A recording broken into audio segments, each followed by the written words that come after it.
What's up, Internet? So this is going to be a semi-quick flip through of the massive Art of Walt Disney book. When I was looking at purchasing this book online, I couldn't find a whole lot of information about the most current edition, which is this one, which is the 2011 edition. So I'm just going to be doing a quick flip through of it. I'm going to be talking because this is a 500-something page book, so this is going to be a really long flip through. So if you don't want to hear my commentary, you can just mute it, that's fine. But we're gonna go ahead and get started. So first off, here's the front cover. It's actually the Walt Disney text there is actually a dust jacket type thing. So this is the actual front cover. And there's the side.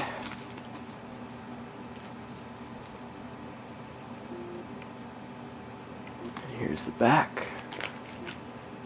And again, that's just the plastic dust jacket on there. Alright. So let me just get this nice and lined up so that it looks good so we can flip through it. Alrighty. Alright, so as you can see, well, maybe you'll be able to see it's kind of small, that this is a kind of an expensive book. It's priced at $85 US. You can get it for significantly cheaper on Amazon, but that was one of the reasons that I tried to find information about it before I purchased it, because it is kind of an expensive book. I think they also sell it inside the theme parks, inside the American theme parks. But I would advise that because it is giant, unless you're going to do package pickup or something and you do not want to be carrying that thing around, so I definitely check out Amazon if you're interested in getting it. The first thing I can say is that if you're a Disney fan like me, this book is probably going to be something, and you like collecting books and art books and stuff, this is probably going to be something that you want. I have loved Disney all my life, and it's really cool having this in my library. There's a lot of really cool pictures, a lot of really cool information inside here. So let's go ahead and get started on this. We're already 2 minutes in and haven't really started. So here's the table of contents quickly. It talks about the early days of Disney, feature animation, Pixar, live action, and then the theme parks towards the end there. So let's go ahead and get into this. So there's a foreword here by John Lasseter, and it jumps right into it.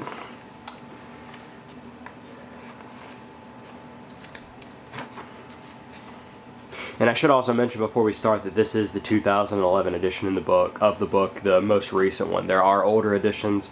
This is the 2011 updated and expanded. I'm not sure if it said that on the title page, but yeah, this is the newest one. So anyway, so it starts off with the early years of Walt, and it's got some really cool old pictures in here that you may or may not have seen before. A lot of really cool pictures of him when he was young, working.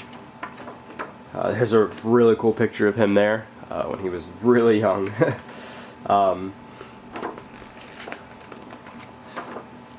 Lots of stuff about Oswald, and then it jumps into the Silly Symphonies and Mickey Mouse.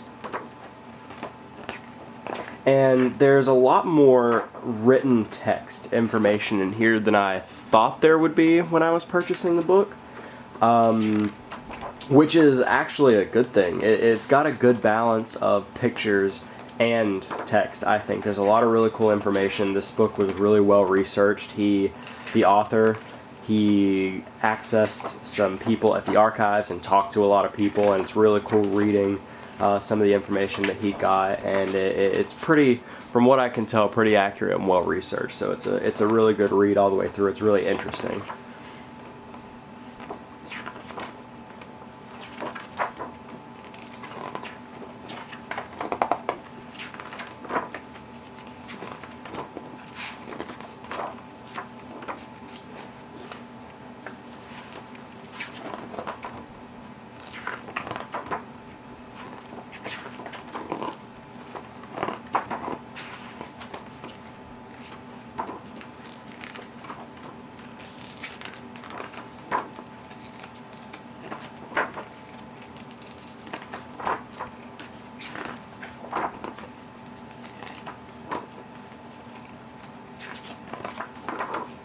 Alright, so now we're getting into the feature animation section, and it of course starts with Snow White, the first full-length feature film animated. And I'll go ahead and say that if you're looking for an in-depth history of specific movies, then this is probably not your best bet. Because of the sheer amount of information that they wanted to fit in this book and the sheer amount of information and history that exists with the Walt Disney Company, there's not a whole lot of information on each specific movie. There was a good bit of information there for Snow White, and we're still in it. But that's because that was the first one, and so they really do talk about, the author really does talk about Snow White a lot. Once we start moving forward, you'll notice, now we're into Pinocchio, that there's not nearly as many pictures and not nearly as much information, and that's just because if they gave that much information for every movie, this book would be thousands of pages long. So it'll really start to move rapidly once we get into the later movies. If you're wanting a book that's more specific to the movie, I know that I don't have them, but I know that there are some books for like Snow White and Pinocchio. I would suggest you check those out if you're looking for a book that's more tailored to that specific movie. That being said, this book does a great job giving an overall view of the movies and kind of their significance within the company and in animation history. Moving on to Dumbo and Bambi here. To Bambi.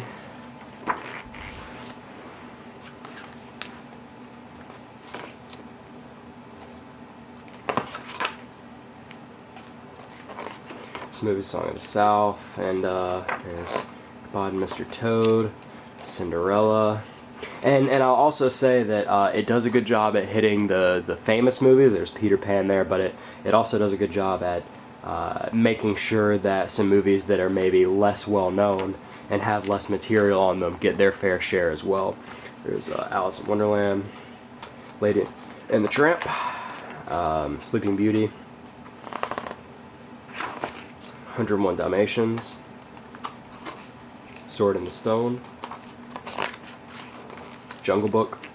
And then it actually divides right there because the Jungle Book was the last movie that Walt actually worked on, and it does mention that he had his hand in some later movies, but this was the last one that he himself worked on.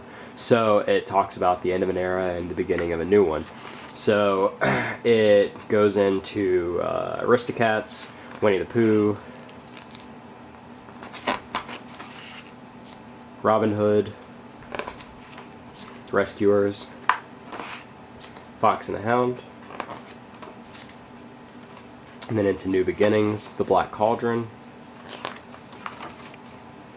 And I'll also say of this book that it doesn't really sugarcoat things, to be 100% honest. It does talk about the company right when they were the ousting of Michael Eisner, as it were, and kind of the troubles that they were in at the time, and doesn't really sugarcoat anything. It for the most part seems to be pretty accurate and tells what happened, so I'll give it credit for that as well. The Great Mouse Detective there. One of my favorite movies, Who Framed Roger Rabbit. Roger and Jessica there. And the Tomb Patrol. And also I'll mention that these pages, because it's such a big book, they're not the thickest stock paper that I've ever seen in a book, but they are pretty well done and pretty sturdy. The book overall is really well made, holds together really well. On to some concept art for The Little Mermaid, which is my favorite Disney princess.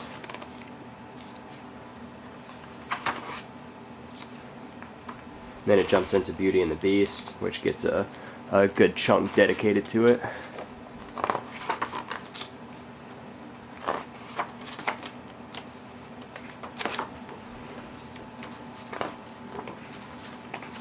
Into Aladdin,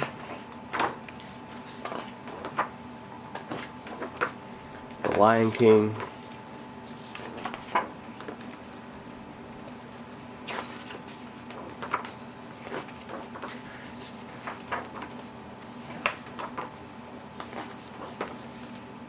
Pocahontas, Hunchback, Hercules, Mulan, Tarzan? Yeah, Tarzan.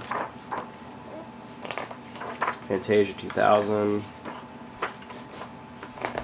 Emperor's New Groove, Atlantis, Lilo and Stitch, Treasure Planet, Brother Bear, Home on the Range, and then it jumps into a new era, Chicken Little, Meet the Robinsons, Bolt, Princess and the Frog,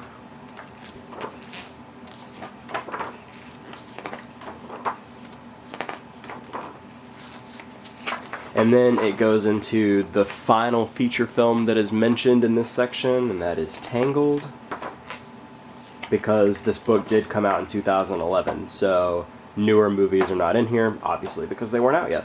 So, into Pixar now, which does have a section itself, and the section is pretty well done and pretty cool to read about. It talks about everything, you know, the acquisition of Pixar earlier in the book, I believe, and here a little bit too, so this is more the actual beginnings of creation. Got Toy Story there. Nice full page spread. Bugs Life. Toy Story, again, Monsters Inc. One of my favorite Pixar movies. Finding Nemo. Finding Nemo art there. The Incredibles. Cars. More Cars. Ratatouille. WALL-E, another one of my favorite Pixar movies. Some really cool art from WALL-E.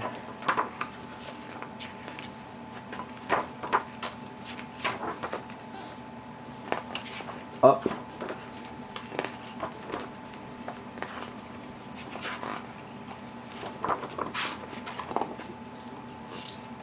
Toy Story 3.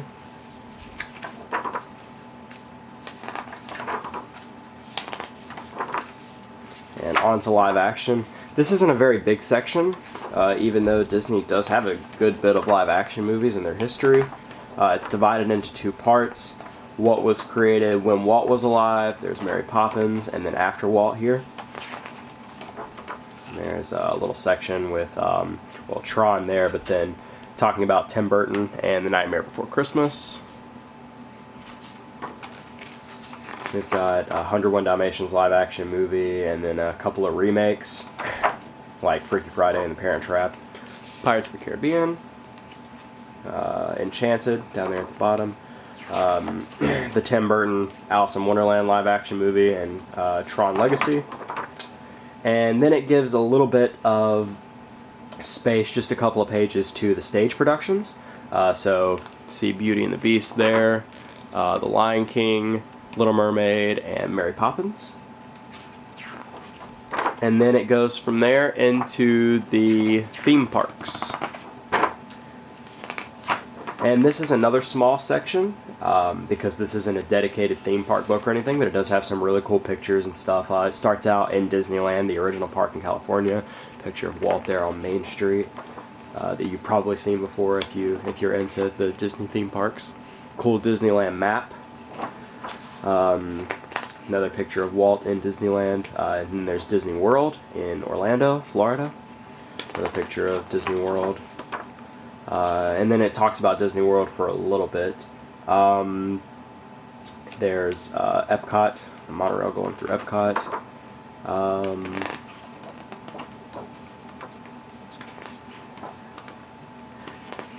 Again, a lot of good information in here. More text than I realized was going to be in here, but then it breaks it up with lots of images and stuff too. So talking about the Haunted Mansion there, which is my favorite Disney park attraction.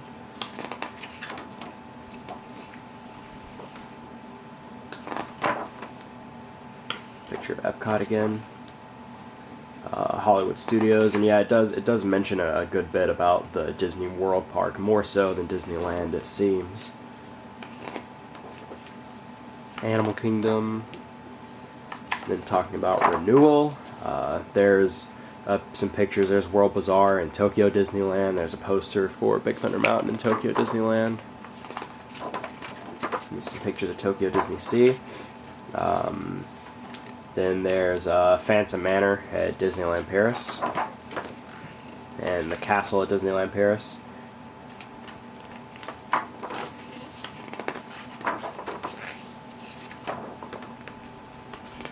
Then it's got some more stuff talking about Grizzly River Run and Soarin' over California.